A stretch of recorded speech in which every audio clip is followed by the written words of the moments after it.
જ્યારે મને મારા ભગવાન માટે અત્યંત ભાવ પ્રગટતો હોય, વર્ષમાં એક દિવસ તેવો હોય કે જ્યારે મને મારા ભગવાનને ખાતર મારું તન, મન અને ધન બધું જ આપી દેવાનું મન થતું હોય.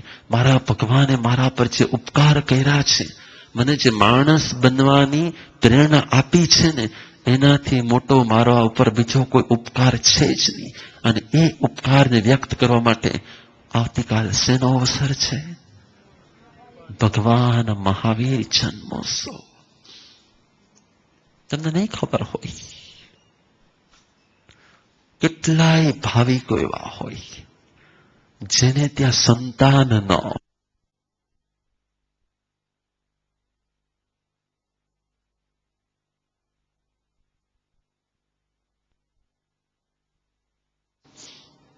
અને વ્યક્તિની સ્થિતિ, કેમ કે સંસારનો વ્યવહાર છે, સંસારનો વ્યવહાર છે, અને સંસારના વ્યવહાર પ્રમાણે જ્યારે કંઈ ન બને એટલે એ વ્યક્તિ અને એ ઘરનું વાતાવરણ કેવું થઈ જતું હોય છે.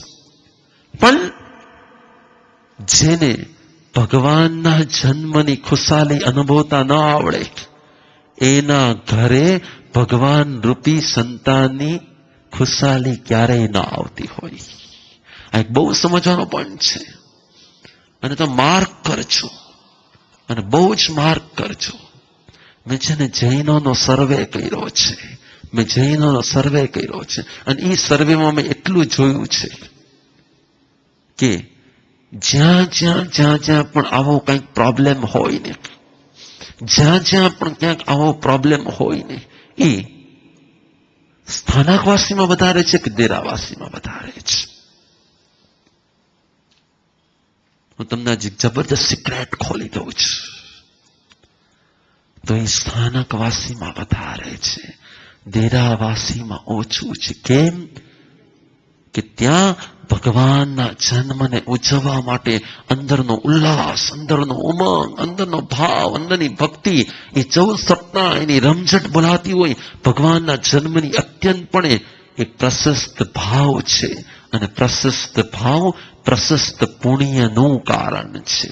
પ્રશસ્ત ભાવ એ પ્રશસ્ત પુણ્યનું કારણ છે. એટલે હું સંકેતનો માણસ છું. મેં તમને સંકેતમાં બધું કહી દીધું. આવતીકાલ ભગવાન મહાવીરનો જન્મોત્સવ આપણે ઉજવી રહ્યા છીએ. તો બસ તમારામાંથી અહીંયા જેટલા છો તે, અને જેટલા સાંભળી રહ્યા છે તે, એક પણ વ્યક્તિ બાકી ન રહે જે આવતીકાલ આ ભગવાન મહાવીર જન્મોત્સવની ઉજવણીમાં સામેલ ન થાય. એક પણ વ્યક્તિ બાકી ન રહે કે જે ભગવાન મહાવીર જન્મોત્સવની આ ઉજવણીમાં સામેલ ન થાય. કેમ કે જેને વીતે ને એને જ વેદનાની ખબર હોય, જેને વીતે ને એને જ વેદનાની ખબર હોય. અને એવી વેદના જ્યાં સુધી સંસારમાં છો ત્યાં સુધી તમારા પર ન આવે તો પણ આવતીકાલ તમારે શું કરવાની જરૂર છે? ભગવાન મહાવીર જન્મોત્સવ. તમે જુઓ તો ખરા કે ભગવાનનો જન્મ અહીંયા થાય અને છેક કરોડો કિલોમીટર દૂરથી દેવલોકમાંથી દેવો નીચે ઉતરે, કરોડો કિલોમીટર દૂર દેવલોકમાંથી દેવીઓ નીચે ઉતરે, અને ભગવાનનું હું કાંઈક સેવા કરી લઉં, ભગવાનનું કાંઈક કામ કરી લઉં, ભગવાનનું કંઈક સ્તુતિ કર્મ કરી લઉં, ભગવાનને કંઈક નવડાવી લઉં, ભગવાન માટે કંઈક કરી લઉં. કેટલો પ્રશસ્ત ભાવ, કેટલો પ્રશસ્ત ભાવ, કેટલો ઉલ્લાસ ભાવ, કેટલો ઉમંગ ભાવ. મને એમ લાગે છે કે એ ઉલ્લાસ, એ ઉમંગ એ પ્રશસ્ત પ્રેમનું કારણ છે.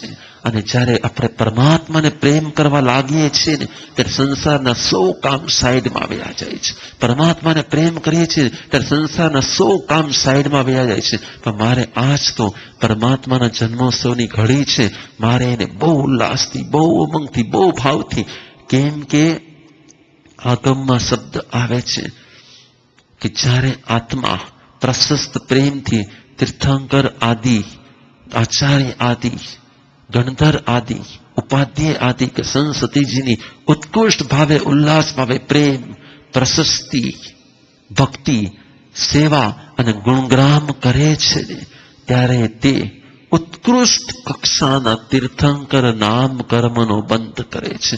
તીર્થંકર નામ કર્મ ઉદય થાય તો યા તો તીર્થંકર બનવા મળે, યા ચક્રવર્તી રાજા બનવા મળે, યા કોઈ શ્રેષ્ઠી બનવા મળે, યા કોઈ ઉત્તમ પુરુષ બનવા મળે, યા કોઈ શ્રેષ્ઠ ગુરુ બનવા મળે. તીર્થંકર નામ કર્મનો ઉદય થાય એટલે કોઈ પણ જાતની ઉચ્ચતમ પદવી પ્રાપ્ત થતી હોય છે. એના જીવનમાં ભવ્યતા હોય છે, એના જીવનમાં ચાહો જલાલી છે. પણ ક્યારે? જે બીજાની ચાહો જલાલીથી પ્રસન્ન થાય ને એના જીવનમાં જાહો જલાલી આવતી હોય છે. અને જે બીજાની જાહો જલાલીથી પ્રસન્ન થતો નથી ને એના જીવનમાં જ્વાલાઓ આવતી હોય છે. બસ આટલા જ ભાવમાં તમે સમજી જાઓ આવતીકાલનો દિવસ છે. શેનો દિવસ છે? ભગવાન મહાવીર જન્મોત્સવનો. એટલે જેટલા અહીંયા છો એટલા જવાનો નામ લેતા નહીં, અને જેટલા અહીંયા નથી બોલો આવવાનું વિચાર્યા વગર રહેતા નહીં. બસ આટલા સંદેશ સાથે આજનું પ્રવચન પૂર્ણ.